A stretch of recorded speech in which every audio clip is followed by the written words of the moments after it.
Eto, si Amy Marcos matapos sumiwalay sa coalition or alyansa, aba ay talagang ayaw tumigil. Patuloy niyang minamali at patuloy niyang tinututulan ang ginawa ng kanyang kapatid at ang administrasyon ni Pangulong Marcos sa pagkakahuli dahil sa warrant of arrest galing sa ICC na daladala ng Interpol. Pakinggan niyo itong paliwanag niya. Talagang hindi kayo matutuwa rito sa kanyang mga sinasabi. Siguro.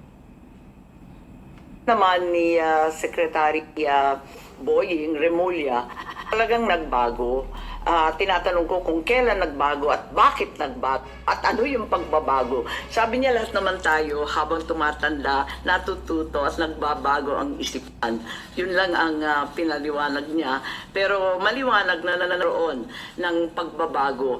Kaya nga, may nagsasabi na yung Interpol bawal sa kanila mag-issue ng red notice pagkat may duda sila na political. Kaya ang pinalabas lamang nila ay yung diffusion para hindi sila sumabit kasi pinagbabawal ng sariling konklusyon ng Interpol kapag political. Ayan, no? Kita niyo yung mga pahaliwanag ni, walang kamalamalasakit sa kanyang kapatid. Pati mga cabinet secretary niya ay ni Pangulong Marcos ay yan ang kanyang treatment. Alam mo, Aimee, gumising na ka na kasi. Natutulog ka ba? Ito, pakinggan mo. Aking opinion at analysis. Sumobra na ang paninira. Buhay na ang nakataya kay Pangulong Marcos na iyong kapatid. Siguro enough na ipatupad talaga yung batas, Republic Act 9851. Para ipatupad ang warrant of arrest na ini-issue ng ICC at ipinatupad ng Interpol. Ano ba, Aimee, hindi mo ba alam yung mga pagmumura, panlalait, pamimersonal ng mga Duterte kay Pangulong Marcos na iyong kapatid? Ang nasasaktan dyan hindi lang si Pangulong Marcos. Ang nasasaktan dyan ay mga Marcos loyalists, Marcos supporters, mga taga Ilocos, o hindi man lahat pero majority ng mga Ilocano sa buong mundo nasasaktan na sa pinaggagawa ng mga Duterte sa pagsasabing bangag si Pangulong Marcos, mahina si Pangulong Marcos, at ang pinakamatindi pa dyan ay yung tangka nilang pagpapabagsak na ilang beses silang nag-try na mag-rally at pabagsakin ng gobyerno na iyong kapatid. Sunod pa dyan ay yung sinabi ni Sara Duterte na meron siyang inutusan para kunin ang buhay ng kapatid mo, si Pangulong Marcos, si First Lady at si Speaker na iyong pinsan. Hindi mo ba nakikita yan, Aimee? Kahit sino pang Pangulo, kahit na sinong tao, pag sinobrahan o sobra ang batikos ng kung sino man, yan ay may kapalikat na kapalit. Merong kaakibat na kapalit yan o pananagutan. At ang tamang pananagutan ipatupad ang Republic Act 9851 para arestuhin, makipag-coordinate sa Interpol ang Philippine government. Dahil may kaso sa ICC si Duterte na wala namang kinalaman ang mga Marcos, si Pangulong Marcos, diyan sa mga kasong niya. Panahon ni Duterte nang siya kasuhan ng mga Pilipino sa Interpol 2017. Hindi mo ba alam yun, Aimee? Pinipilit mong illegal ang pagkakaaresto. Pinipilit mong mali ang pagkakaaresto. Ay ano ang tama sa'yo? Tama ba sa'yo ang banata ng personal ng mga Duterte, ang iyong kapatid na Pangulo ng Bansa, na minamahal ng Marcos loyalists, minamahal ng mga Ilocano, minamahal ng mga Marcos supporters, at minamahal ng mga silent majority sa buong mundo?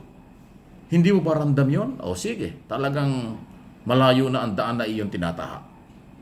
At dahil dyan sa ginagawa mo, Aimee, bigyan kita ng feedback. Halos lahat ng social media, mga Facebook, mga YouTube, mga TikTok, o kung ano man platform, nababasa mo ba mga comment? Galit sa'yo, kakaunti ang pabor sa'yo. Nag-rally ka nung isang araw, nag-motorcade ka, di ba nakita mo nilangaw na ang rally mo? Ibig sabihin, galit na ang tao sa'yo. Yung mga Marcos supporters, galit na sa'yo. Ang mga DDS o yung Duterte supporters, ayaw din naman sa'yo. Saan ka pupulutin? Ngayon, ang sinasabi niya ni Aimee, hindi na daw niya inaasikaso yung kampanya, ang concentration daw niya ay tungkol sa pagkakaaresto. Hindi makamove on ang lola nyo. Nandun na si Duterte. Nagpasalamat na ang ICC sa Philippine government under President Marcos dahil sa pagtulong sa kanila na mahuli at na-surrender nga sa kanila si Duterte. Eh kung yung ICC nagpasalamat, tinanggap na nila na merong warrant of arrest, tinanggap nila tama yung pag-aresto. Bakit naman ikaw na kapatid, na nakakatandang kapatid ng ating Pangulo, puro ka kontra? Ano ang gusto mong palabasin? Aimee, nagtatanong lang ang channel na ito. Kasi ang channel na ito from day one ay tumutulong kay Pangulong Marcos. Ang channel na ito ay voluntaryong tumutulong sa gobyerno dahil Pilipino ako. Pilipino ang may-ari ng channel na ito. Yun ang aking pinaninindigan. Bakit naman ikaw nakadugo ng Pangulo, kapatid ng Pangulo? Bakit puro pagtutol? Ngayon, himiwalay ka na sa kanyang partido. O anong ibig sabihin? Magiging oposisyon ka na? Good luck. Tingnan natin kung saan ka pupulutin sa eleksyon. After election, kung saan. Kung hindi mo nararamdaman, magbasa ka ng mga comments sa social media, sa radyo at telebisyon, lahat ng klaseng social media, malaking porsyento ayaw sa'yo. Buong mundo, hindi natutuwa sa'yo. Kung meron man, kakaunti yan. Tandaan nyo. Ayan po ang aking observation. Kaya yung pag-alis mo, Aimee, trabaho lang, walang personalan. Sabi nga ni Josec Castro, doon sa briefing sa Malacanang, trabaho lang ito, walang personalan between Marcos at mga Duterte. Trabaho lang din, walang personalan between President Marcos at ikaw, Senador Aimee. Yun ho ang sinasabi ngayon ng Undersecretary, Communication Undersecretary Castro. Ayan ho ang dating. So, dito sa iyong ginawang paghiwalay at iyong patuloy na pag-question sa legality at pagkakahuli kay Duterte, baliwala na yan. Kasi nandudo na. Lilitisin na siya. Bibigyan na siya ng pagkakataon.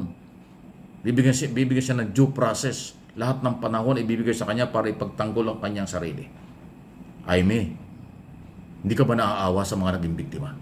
Kay Kian de los Santos, may exam kinabukasan, nagmamakaawa sa mga otoridad, pero tinuluyan siya ng araw na yon. Hindi binigyan ng panibagong buhay kahit wala namang kasalanan. Minor de edad yun, Aimee. At marami pang mga biktima ng ligaw na bala. Napagkamalan lang. Wala kang awa doon. Di ba nanay ka rin, Aimee? Lola ka na siguro eh. Dapat alam mo ang kalagayan ng mahirap. Dapat alam mo ang kalagayan ng biktima. Bakit ang inaalam mo ang kalagayan ni Duterte? Masyadong defensive ka in favor of Duterte. Why? Senador ka ng Republika hanggang June 30. Malamang hanggang June 30 ka na lang maging senador kung ganyan. Kasi hindi nararamdaman, hindi nakikita ang iyong totoong malasakit kay Pangulong Marcos. Hindi rin nararamdaman ng mga botanteng Pilipino ang malasakit mo sa kawawang mga biktima.